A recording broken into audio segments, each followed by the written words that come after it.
back with some of the villains who have stalked James Bond over the years, and with Roger Moore, 007, of course. What was this experience like? First Bond movie. Why did you do it, Chris Walken? Well, it was a good part for me, and I've seen the movies all my life. I thought the other day, I have a nephew who's 15, and the first Bond movie that I saw, I was about 15, and he'll go to see this, and it's almost a deja vu, you know. According to the computer, we have several horses that might interest you. Splendid.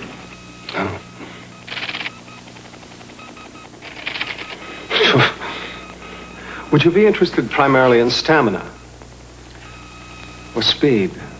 Well, a little of both would be ideal. I think I have just the horse for you.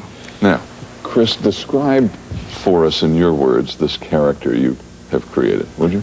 Well, I mean, I play the Bond villain, you know, hopefully a worthy opponent for Bond. You know, Bond doesn't take on, you know, just anybody.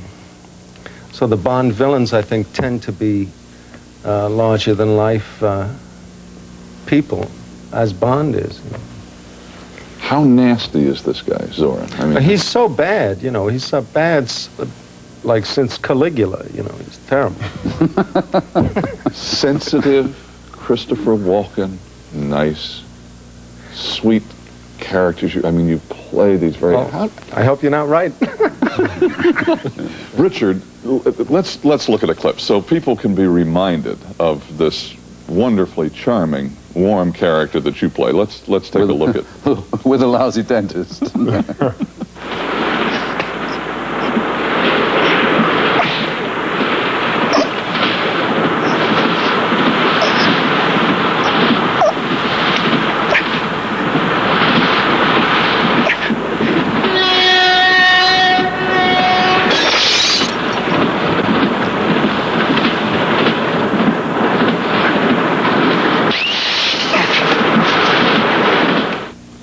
Richard, what is it like to play the character that nobody roots for? I mean, they're going to root for this guy all the time, aren't they?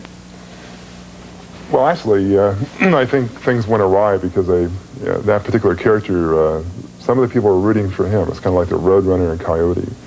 And I don't know what there was about Jaws, but people kind of liked him.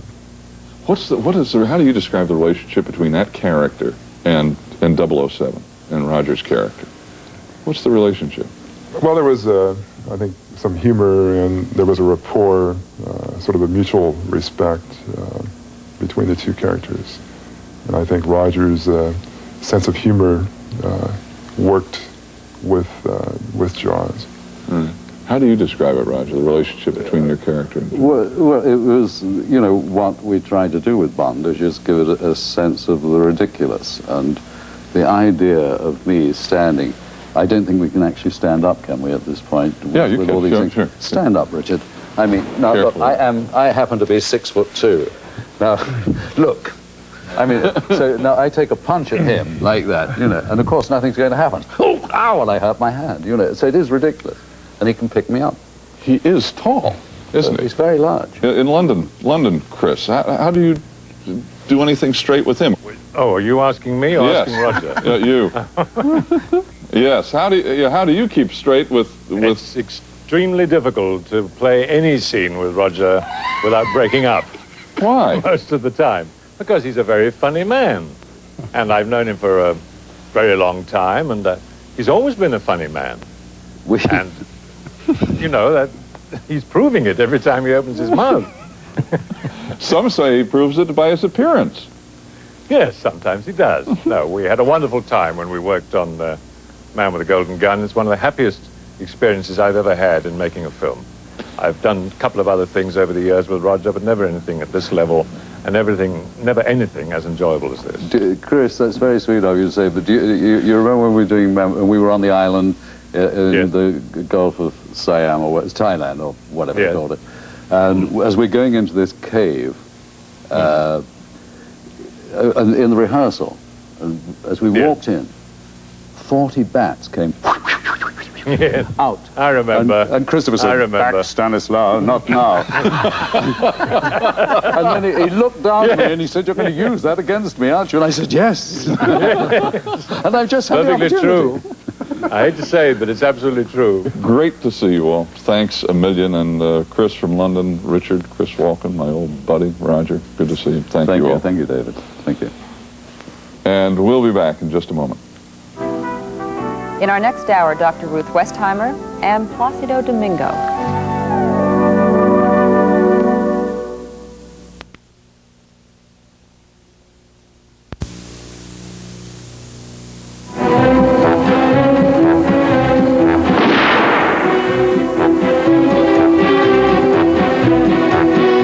James Bond. A few days back, I talked with Roger Moore and two of the cornerstones of every James Bond movie, Lois Maxwell, who plays Miss Moneypenny, and Robert Brown, who is M. We're used to seeing them in an office, but in the new movie, A View to a Kill, they get a chance finally to work outside. Who's number one? The gray with it? That's Pegasus, Sauron's horse. Oh! With the cane, is that Max Zorin? Yes. Born in Dresden, fled from East Germany in the 60s. French passport, speaks at least 5 languages, no accent. Now, the talk of the city and the boss. Come on! All right, that's Robert Brown in the role of M. Lois Maxwell plays Miss Moneypenny, and joining us, of course, 007 himself. Hi, Roger. Lois. Sorry. Lois, good to meet you. Good to have you with us. Robert, nice to meet you. And Nice have to you meet you, too. Robert, start us off, would you? Would you describe, I know you all have worked together for over a lot of years, describe what it's like to work with Roger, the real Roger. Well, I think I should leave at this point. Sheer hell. What? You've got to laugh all the time. It's terrifying. Yes? Oh. My performance. No, it's the greatest fun. Right. I must say that I have never known another actor anywhere in any country who is as beloved in the studio as Roger is. Yeah, yeah. Everybody loves him. The grips, the camera crews, the floor cleaners, everything. Thank you very much. You see, he's working on it. Credit cards. Well, all right, what does that do to the process of what goes on the screen? I mean, how much really good does that do in terms of how much better the product turns out? They get it quicker. Quicker. Yeah. Sure. And not only that, but everything meshes together because of our star. Your character, you, I understand, created a background, as actors do for their characters, so that you make them your own and so forth. What did you create about Miss Moneypenny that Mr. Fleming didn't know about? Well, I figured that when she was in the typing pool and James Bond was a T-boy, that they had gone off for a long weekend together. T-boy, sorry. What's a T-boy? T-boy. Well, there's always a T-boy in England, somebody who takes tea to the, the executives and so on.